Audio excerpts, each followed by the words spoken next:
Assalamualaikum warahmatullahi wabarakatuh. Kami mahasiswa dari Universitas Dian Nusantara, Prodi Teknik Informatika, akan mempresentasikan secara singkat hasil diskusi kami tentang teknologi terkini guna memenuhi tugas mata kuliah pengenalan teknologi informasi yang beranggotakan saya Muhammad Afif Noval Ardani dengan nomor NIM A112020 12633. Saya Safira Aleva Faza dengan NIM A11 2020 12629. Perkenalkan, nama saya Ailsa Nurina Cahyani dengan NIM A11 2020 12636. Pada presentasi kali ini, saya dan teman-teman saya akan mempresentasikan tentang teknologi jaringan 5G. Pertama-tama, mari kita kenalan dulu dengan jaringan 5G ini. Jaringan 5G atau Fifth Generation merupakan bentuk sebuah perkembangan dari jaringan 4G yang kita pakai sampai saat ini. Yang diharapkan jaringan 5G ini memiliki kecepatan internet yang lebih besar daripada jaringan 4G. Sebagai acuan, jaringan 4G memiliki kecepatan internet hingga 1 GB per second. Sedangkan rumor yang beredar bahwa jaringan 5G akan memiliki kecepatan hingga 10, 20, bahkan 30 GB per second. Bisa dibayangkan kecepatan internet di masa depan akan kayak gimana. Lanjut, kita akan lanjut apa sih yang membuat perbedaan jaringan 5G ini dengan jaringan yang lain? Well, jaringan 5G sudah memiliki frekuensi yang sama dengan radio dan pemancar dan satelit komunikasi. Dengan memberikan akses download video hingga Full HD di tempat yang cukup ramai, jaringan 5G ini sungguh menghubungkan seluruh umat manusia secara langsung dan tanpa adanya latensi atau lag. Bahkan masyarakat dapat memahami sesuatu dengan secara singkat maupun secara real time. Dan juga jaringan 5G ini pada masa mendatang diperkirakan akan sangat membantu dengan konsep-konsep IoT atau Internet of Things, di mana pada masa mendatang dimungkinkan semua perangkat akan dijadikan satu atau digerakkan menggunakan WiFi atau jaringan internet. Lanjut, sebelum itu mari kita lihat tentang perkembangan jaringan internet ini. Jaringan internet ditemukan atau dibuat pada tahun 1980 di Jepang oleh perusahaan Nippon Teknologi dan Telepon, di mana pada masa itu Jepang hanya ingin menyebarkan jaringan internet ini ke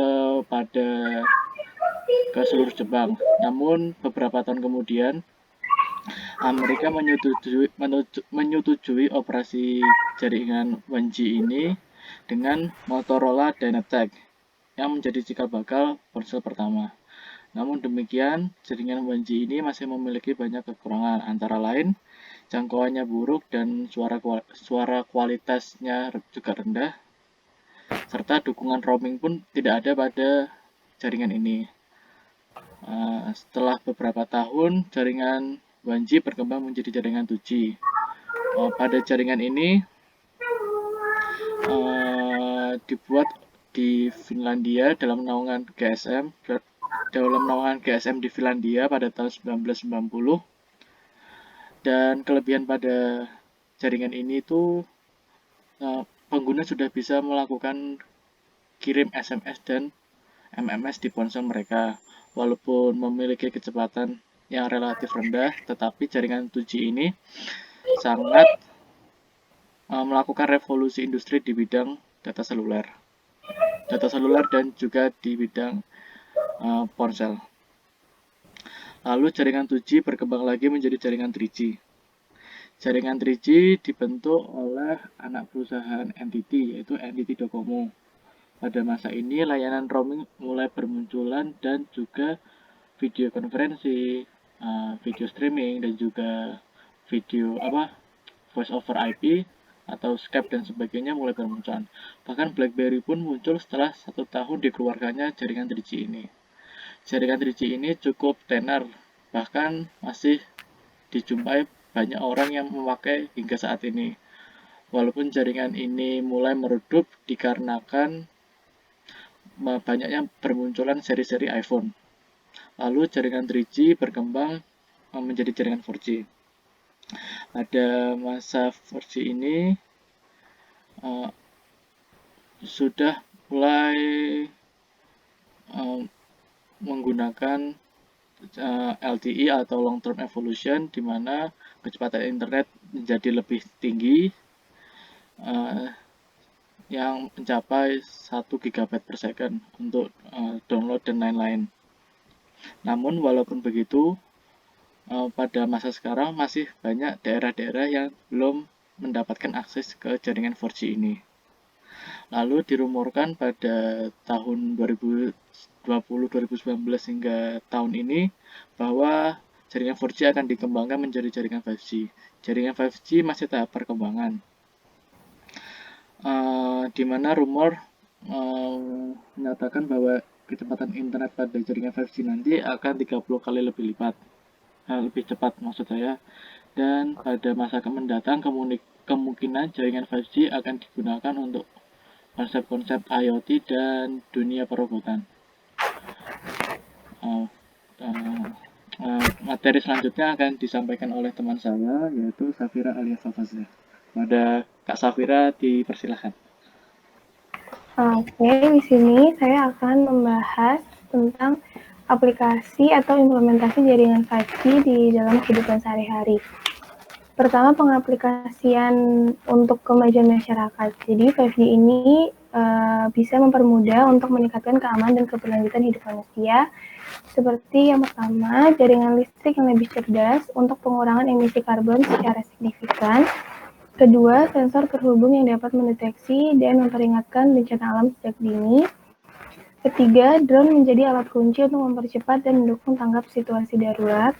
Keempat, keahlian jarak jauh dengan spesialis memperlancar berkonsultasi atau mendiagnosis pasien di tempat lain. Yang kelima, penyebaran layanan daruratnya bisa lebih cepat.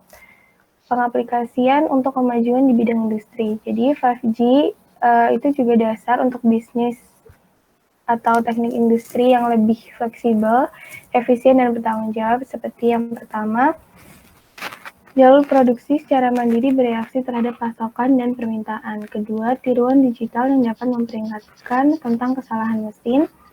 Ketiga, akses jarak jauh ke robot dan kendaraan yang kuat untuk keselamatan. Keempat, sistem logistik jaringan yang memiliki sistem distribusi mandiri. Kelima, pelacakan ke item individu di gudang dan pelabuhan itu bisa lebih mudah. Selanjutnya, pengaplikasian untuk menambah pengalaman kita. Jadi, 5G juga memberikan pengalaman hiburan yang lebih mendalam dan melibatkan pendidikan di dalamnya. Yang pertama, realisme yang lebih besar dalam VR, AR, dan XR dengan perangkat yang lebih ringan. Kedua, pertemuan virtual untuk meningkatkan produktivitas melalui jarak jauh. Yang ketiga, komunikasi yang stabil dan dapat diandalkan walaupun di keramaian. Keempat, memberikan pengalaman sensorik seperti sentuhan melalui perangkat. Materi selanjutnya akan disampaikan oleh teman saya, Ailsa. Terima kasih. Di sini saya akan melanjutkan materi sebelumnya. Saya akan menyampaikan tentang dampak baik dan buruk dari teknologi jaringan 5G. Yang pertama adalah dampak baik dari teknologi 5G, yaitu kecepatan. Keunggulan pertama teknologi 5G adalah kecepatan. Teknologi ini akan jauh lebih cepat dibandingkan teknologi generasi keempat, yaitu 4G. Secara teori, kecepatan teknologi 5G 1000 kali dari kecepatan 4G, yang artinya dengan jangkauan yang baik, pengguna dapat melakukan streaming tanpa buffering, transfer data dengan kecepatan milidetik, dan mengunduh film dalam hitungan detik. Tentu, kelebihan ini yang menarik banyak pengguna untuk menggunakan teknologi 5G ini. Yang selanjutnya adalah minus gangguan. Pada generasi 3G dan 4G, jaringan seringkali bermasalah. Berbeda dengan teknologi 5G yang mampu meminimalisir gangguan. Selanjutnya adalah rencana hemat energi. Jaringan 5G ini bertujuan mengurangi konsumsi energi sebanyak 10% dibandingkan dengan 4G, dengan cara mengurangi konsumsi power dengan mengurangi trafik data. Terakhir yaitu 5G menggunakan spektrum lebih baik dari 4G.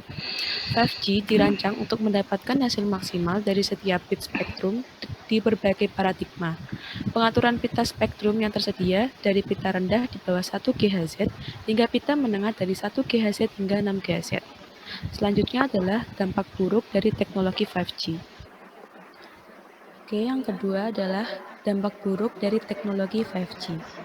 Di balik kecanggihan yang dimiliki 5G, ternyata memiliki dampak besar bagi kehidupan makhluk hidup. Dampak ini dijelaskan karena 5G memiliki spektrum elektromagnetik yang sangat tinggi frekuensinya, yaitu mulai dari 30 Hz hingga 1 GHz. Akibatnya sangat berbahaya bagi organisme hidup. Teknologi 5G menggunakan frekuensi yang sangat tinggi. Karakteristik frekuensi tinggi adalah gelombang tidak menempuh jarak yang luas, sehingga dibutuhkan antena yang didirikan dengan jarak lebih dekat dengan satu sama lain, agar data dapat ditransmisikan secara jelas.